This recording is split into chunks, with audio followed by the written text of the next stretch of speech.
آپ جب عمل کرنے بیٹھیں آیت کریمہ کا تو آپ ایک چاک لے لیں، بلیک بورڈ کے اوپر جو اسکولوں کے اوپر لکھا جاتا ہے چاک،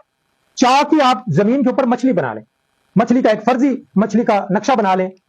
اور اس کے پیٹ میں آپ بیٹھ جائیں۔ بیٹھنے کے بعد اب یہ عمل بعد نماز عشاء اندھیرے میں کیا جاتا ہے، کیونکہ جب حضرت یونس علیہ السلام نے یہ دعا پڑھی تھی تو وہ اندھیروں میں تھے، ایک اندھیرے میں نہیں، وہ کافی اندھیروں میں تھے۔ آپ اندھیرے میں پڑھیں گے، آپ اپنے کمرے کا بلب جو ہے وہ بجھا دیں۔ پھر اس کے بعد مچھلی پانی میں تھی، مچھلی کے پیٹ کے اندر حضرت یونس علیہ السلام موجود تھے، تو جب آپ پڑھائی کریں تو وہاں پہ پانی کا ہونا بہت ضروری ہے۔ آپ ایک تشت لے لیں یا بڑا سارا پیالہ لے لیں، اس میں آپ پانی بھر کے جہاں پہ آپ نے بیٹھ کے عمل کرنا ہے وہاں پہ اپنے سامنے آپ پیالہ رکھ لیں پانی کا، یا کوئی تشت وغیرہ ڈالیں، 1 لیٹر 2 لیٹر 3 لیٹر کا پانی جو ہے وہ آپ کے سامنے موجود ہونا چاہیے۔ تو جناب آپ نے 1313 مرتبہ لا الہ الا انت سبحان انی کنت من الظالمین جب یہ پڑھنا شروع کریں گے تو یقین کریں اسی وقت اثرات آنا شروع ہو جاتے ہیں۔ جب آپ ایک تسبیح نکالیں، تشت کے اندر اپنے دونوں ہاتھ ڈبوئیں، ڈبو کر گیلے ہاتھ اپنے منہ پہ پھیر لیں یا پھر ایسے کر کے چھٹے لگا دیں۔ یہ بھی ہوتا ہے کہ تسبیح آپ نے نکالی آیت کریمہ کی، دونوں ہاتھ یا ایک ہاتھ پانی میں آپ نے ڈپ کیا، اپنے منہ کے اوپر چھٹے لگا لیے، یہ بھی بہت اچھا طریقہ کار ہے۔ یہ بھی طریقہ کار بہت اچھا ہے کہ آپ نے ایک تسبیح آیت کریمہ کی نکالی اور اپنے ہاتھ کو پانی میں ڈپ کیا اور آپ نے اپنے منہ پہ بھی چھٹے لگائے اور سامنے بھی چھٹے لگا دیے اور زمین پہ بھی چھٹے لگا دیے۔ یہ بہت ہی اتھینٹک عمل آپ کو بتا رہا ہوں،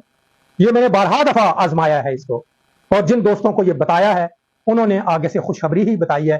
کہ جی شاہ جی آپ کا عمل کام کر گیا ہے۔ بات یہ ہے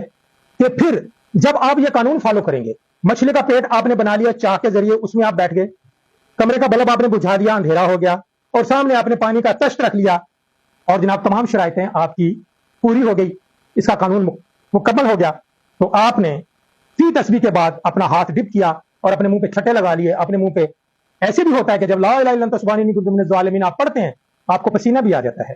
سردیوں میں پسینہ آ جاتا ہے جب آپ پوری کنسنٹریشن کے حساب سے پڑھتے ہیں، پوری توجہ کے ساتھ توجہ کو مرکوز کرتے ہوئے جب آپ پڑھتے ہیں تو پسینہ بھی آ جاتا ہے۔ تو تسبیح کے بعد آپ اپنا ہاتھ ڈپ کریں، اپنے منہ پہ پھیریں اور چھینٹے بھی لگا دیں۔ یہ 1313 مرتبہ آپ نے 13 تسبیحیں ٹوٹل نکالنی ہیں،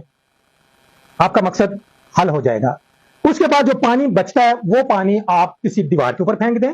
یا کہیں باہر آپ جا کر اس کو پاک جگہ پر انڈیل دیں۔ یہ آپ کا عمل پورا ہوتا ہے، آپ کا مقصد 3 دن میں بھی پورا ہوگا،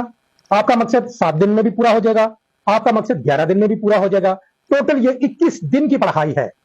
لا الہ الا انت سبحان انی کنت من الظالمین کی جو پڑھائی ہے وہ 21 دن ہے، 1313 مرتبہ آپ یہ کر کے دیکھیں انشاءاللہ۔ بہت سارے لوگ جو ہیں ان کی بیویاں روٹ کر اپنے گھر بیٹھ جاتی ہیں، واپس آنے کو نام نہیں لیتی، 100 وجوہات ہوتی ہیں، اور مرد چاہتا ہے کہ میرا گھر بس جائے، بچے ہیں چھوٹے چھوٹے ان کی زندگی خراب نہ ہو۔ تو پھر طریقہ کار یہی ہے کہ جناب وہ خاوند